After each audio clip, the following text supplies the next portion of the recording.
বর্তমানে বাংলাদেশে কি হচ্ছে, ভাস্কর্য নিয়ে সরকারি দল এবং আলেম ওলামারা একটা মুখোমুখি অবস্থানে পরিণত হয়েছে, যেটা দেশের জন্য একটা অশনি সংকেত।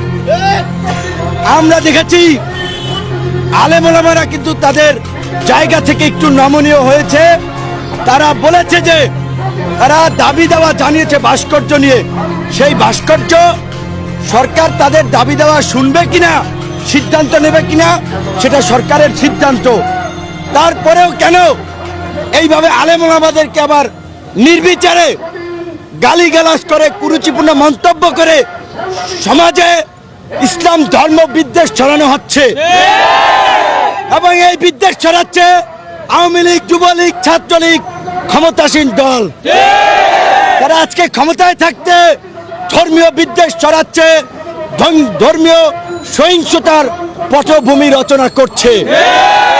কুষ্টিয়াতে বঙ্গবন্ধুর ভাস্কর্য যেই দুষ্কৃতিকারীরা ভেঙেছে, আমরা তাদের যথোপযুক্ত বিচার চাই। এর সাথে যারাই জড়িত আমরা তাদের বিচার চাই, এবং এই ঘটনার বিচার বিভাগীয় তদন্ত করতে হবে। এই ঘটনাকে উদ্দেশ্য প্রণোদিত ভাবে ঘটিয়েছে কিনা, সমাজের শান্তি শৃঙ্খলা বিনষ্ট করার জন্য, সমাজে একটা সংঘাত ঘটনার জন্য কেউ ঘটিয়েছে কিনা, সেজন্য এই ঘটনাটা বিচার বিভাগীয় তদন্ত আমরা দাবি করছি আজকের এই জায়গা থেকে।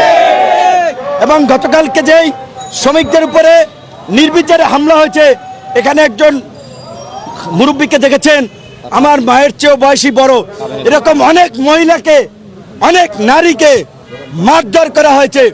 পাকিস্তানি হানাদারদের মতো তাদের কাপড় টেনে ছেঁড়া হয়েছে।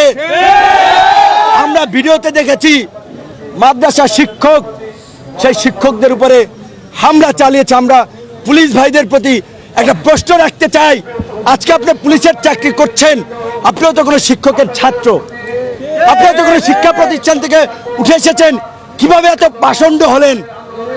রাতের অন্ধকারে বয়স্ক মানুষগুলোর উপরে আপনারা হামলা চালালেন। আপনারা উঠিয়ে দিবেন, সরকারের নির্দেশনা ছিল তাদেরকে উঠিয়ে দিতেন, হামলা কেন করলেন? এই হামলার সাথে যারা জড়িত,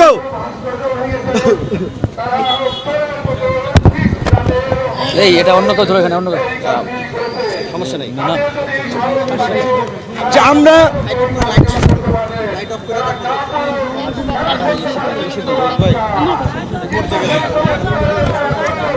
এই যে ঘুমান্ত শিক্ষক, আইনজীবী, ছাত্রদের উপরে নির্বিচারে হামলা চালালেন, আপনারা তো চাইলে তাদেরকে বাসির সিটি দিয়ে উঠিয়ে দিতে পারতেন। আমরা আজকে পুলিশ প্রশাসনকে বলতে চাই, পুলিশের মধ্যেও কিছু অসাধু অফিসার, কর্মকর্তা, কর্মচারী রয়েছে যারা অতি উৎসাহী হয়ে অনেক অনাকাঙ্ক্ষিত পরিস্থিতি ঘটায়। সেই পুলিশদের বিরুদ্ধে ব্যবস্থা নিতে হবে, এবং ডিএমপি কর্তৃপক্ষ অগণতান্ত্রিক ভাবে সরকারের স্বৈরাচারী সিদ্ধান্ত বাস্তবায়নের জন্য যে সভা সমাবেশের উপর নোটিশ দিয়েছে, তারপরে দাবি জানাই।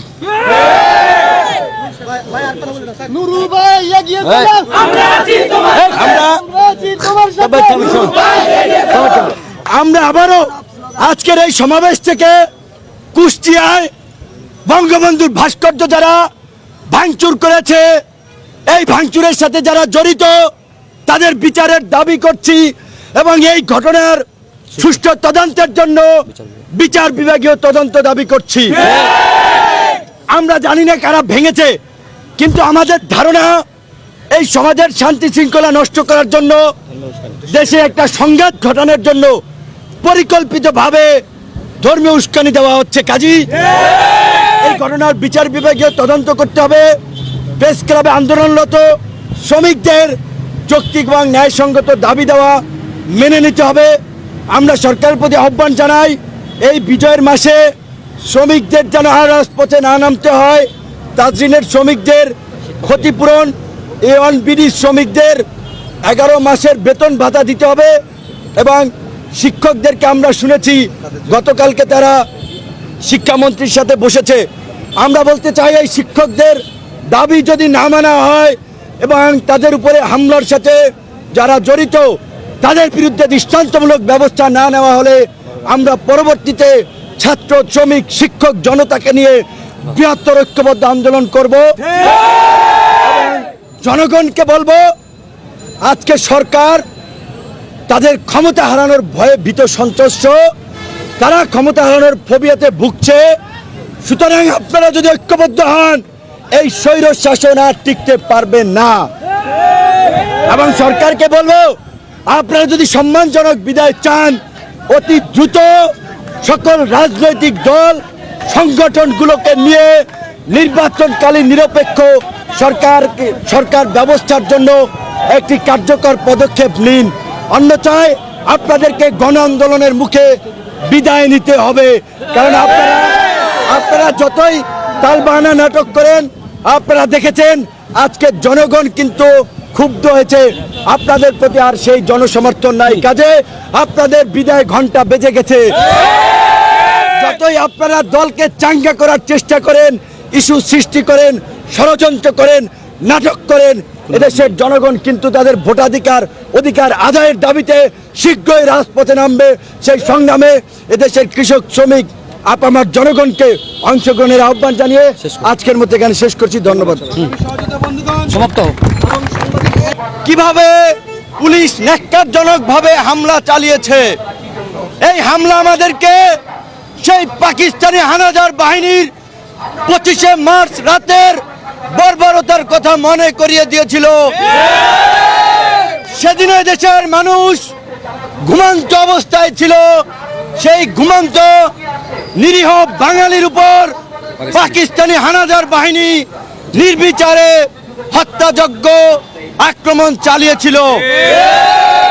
আমরা খুব আশ্চর্যের সাথে লক্ষ্য করেছি, বর্তমানে মুক্তিযুদ্ধের সরকার, নামধারী সরকার ক্ষমতায় থাকা অবস্থায় এই বিজয়ের মাসে আমার দেশের শ্রমিক, শিক্ষক, আইনজীবীদের উপরে প্রেস ক্লাবে রাতের অন্ধকারে হামলা হয়।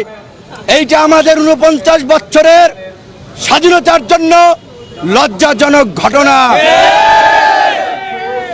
সরকার আজকে কারো কথা শুনতে চায় না, তারা আজকে ক্ষমতা হারানোর ফোবিয়াতে ভুগছে।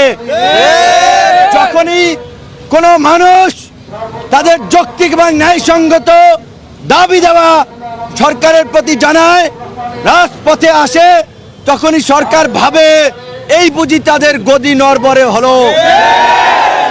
সেই আতঙ্ক থেকে তারা কারো কথা শুনে না, তারা দমন পীড়ন করে মানুষের কণ্ঠকে দমন করতে চায়।